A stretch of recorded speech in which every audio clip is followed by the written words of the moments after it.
Natuna antara kapal penumpang KM Sabuk Nusantara 80 akhirnya batal melayani penumpang dengan tujuan Pulau Laut Natuna, Kepulauan Riau, Kepri akibat angin kencang dan gelombang tinggi demi keselamatan penumpang.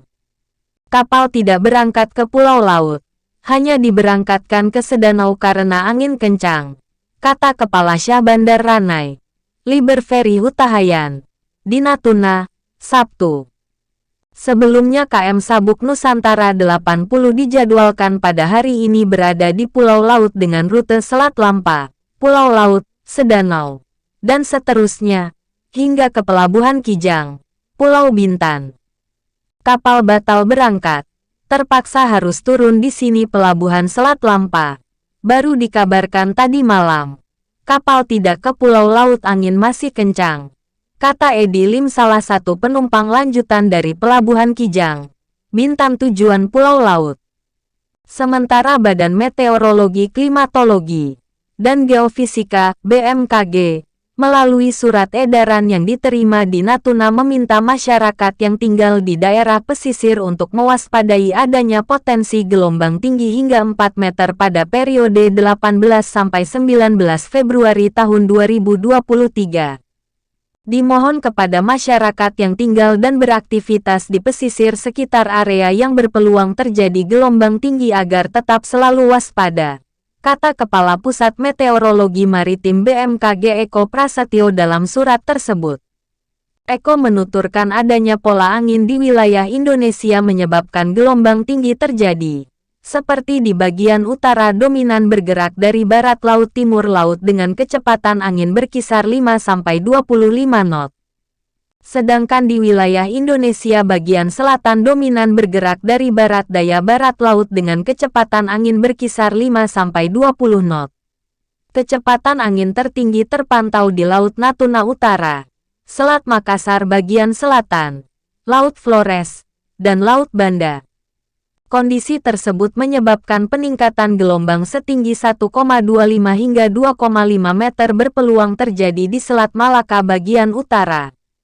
perairan utara Sabang, perairan barat Aceh Lampung, Samudra Hindia Barat Aceh Lampung, perairan utara Sabang, Selat Sunda bagian barat dan selatan, perairan selatan Banten Sumbawa, Selat Bali Lombok Alas bagian selatan, perairan selatan NTT, Laut Sawu, Samudra Hindia Selatan Banten, Samudra Hindia Selatan Jawa Barat, Samudra Hindia Selatan NTT, perairan selatan Kepulauan Anambas Natuna, Laut Natuna dan perairan timur Kepulauan Bintan Kepulauan Lingga. Kondisi serupa juga terjadi di Laut Jawa bagian tengah dan timur, perairan utara Jawa Timur, perairan selatan Kalimantan, Selat Makassar bagian tengah selatan, Laut Flores, perairan selatan Bau-Bau, perairan Wakatobi, Selat Sape bagian selatan, Selat Sumba bagian barat, Laut Sulawesi, perairan utara Sulawesi Utara, perairan Kepulauan Sitaro, perairan Bitung Likupang, Laut Maluku bagian selatan, perairan timur Halmahera, perairan utara Banggai Sula, Laut Banda, perairan Kepulauan Sermata Kepulauan Tanimbar, perairan Kepulauan Kai Kepulauan Aru, perairan utara Papua Barat Papua dan Samudra Pasifik Utara Papua. Sedangkan gelombang yang lebih tinggi di kisaran 2,50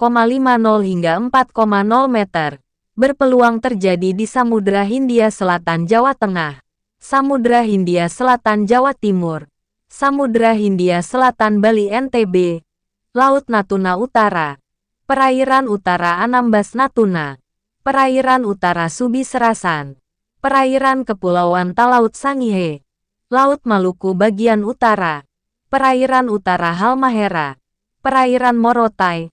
Laut Halmahera, perairan Raja Ampat bagian utara, serta Samudra Pasifik Utara Halmahera Sorong. Eko meminta setiap pihak memperhatikan betul risiko tinggi bagi keselamatan para pelayar, Misalnya bagi perahu nelayan kecepatan angin lebih dari 15 knot dan tinggi gelombang di atas 1,25 meter, kapal tongkang kecepatan angin lebih dari 16 knot dan tinggi gelombang di atas 1,5 meter, kapal feri kecepatan angin lebih dari 21 knot dan tinggi gelombang di atas 2,5 meter. Termasuk bagi kapal ukuran besar seperti kapal kargo atau kapal pesiar kecepatan angin lebih dari 27 knot dan tinggi gelombang di atas 4,0 meter.